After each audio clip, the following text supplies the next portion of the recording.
Welcome, ladies and gentlemen and friends, to Do-Rag Wisdom on Earth date Y2K 19.10.22.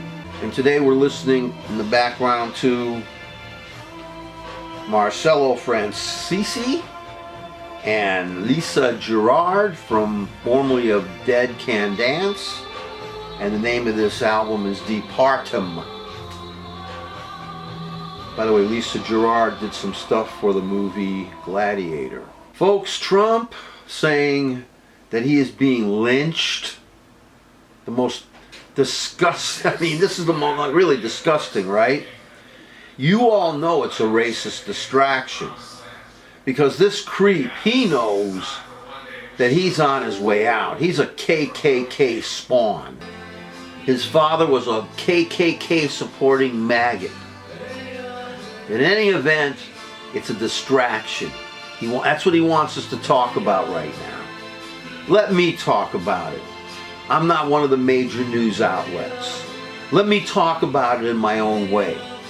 It is very interesting that this HBO series, Watchmen, based on the award-winning comic graphic novel, and full disclosure, ladies and gentlemen, I'm not going to be watching this show until it's finished. Because I don't know how long it's going to be on. It could be on for 20 years, and I don't know if I'm going to last that long.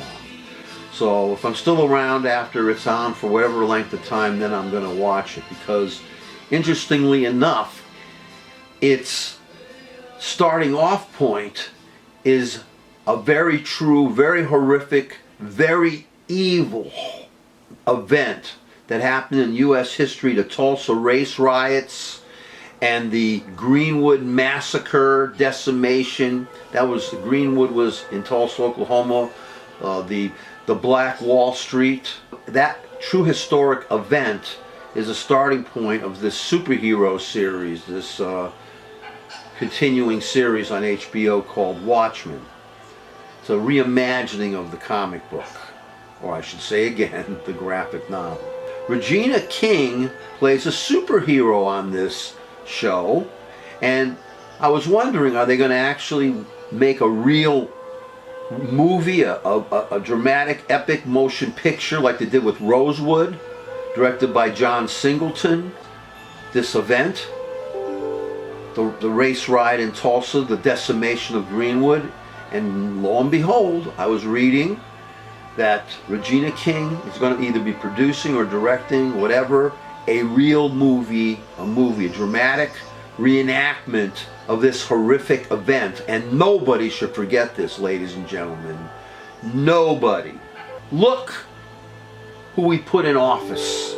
Right after we elected our first African American president, who do we put in office? A racist, turd, lowlife named Trump. Motion pictures, it's like our cave painting. It's like one of our ways to memorialize things, to depict things. People have to understand that motion pictures can be a kind of art as well. The moving images, they say. And we need that education, that graphic imagery more than ever, especially during these cold Civil War times, this attack on our country by our enemies like Putin, the dictators of the world, who Trump works for. Given the opportunity again, the racists of this country, the 35% who fanatically support this KKK Trump. KKK Trump would bring lynching back, Jim Crow back, slavery, everything, every outrage they could perpetrate on African Americans, they would bring back. Over my dead body!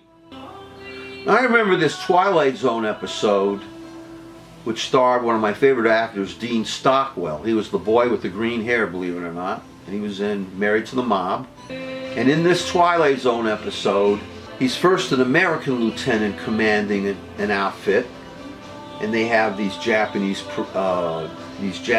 soldiers under siege, and he wants them to go in and kill them, wipe them out. And then suddenly, this warmongering kind of lieutenant, he suddenly becomes a Japanese officer, I think working under another lieutenant. Either he's still a lieutenant or whatever, but he's got someone above him, and they're sieging Americans, and it's earlier in the war. And this time, instead of Japanese being under siege, it's Americans, and now he's a Japanese soldier. And he's got to siege them, but he still has his mind where it was when he was an American soldier. This episode was called The Quality of Mercy. Came out in 1961, and if I'm not mistaken, it was actually written by Rod Serling, the creator of the Twilight Zone. I wish that we could all pull a Twilight Zone switcheroo, where we could concentrate, and suddenly this KKK Nazi creep Trump, he suddenly becomes a victim, one of the victims of the Tulsa race riot and Greenwood massacre. That he would be one of those people there himself. He would be, this Trump creep would be suddenly one of the people who suffered loss. The loss of loved ones, babies, children, wives, husbands, grandparents, the humiliation, the fear, the pain, the agony of being lynched, burned alive, mutilated, cut, disemboweled, hanged, emasculated. He's there, seeing it, feeling it, all the pain, the agony, everything. And then he wakes up. This Trumpian goon wakes up. Is back to being himself. And I would hope, after awakening from this Twilight Zone switcheroo, that this Trump creep would be a changed man. But tragically, Trump was raised and groomed to be an asshole.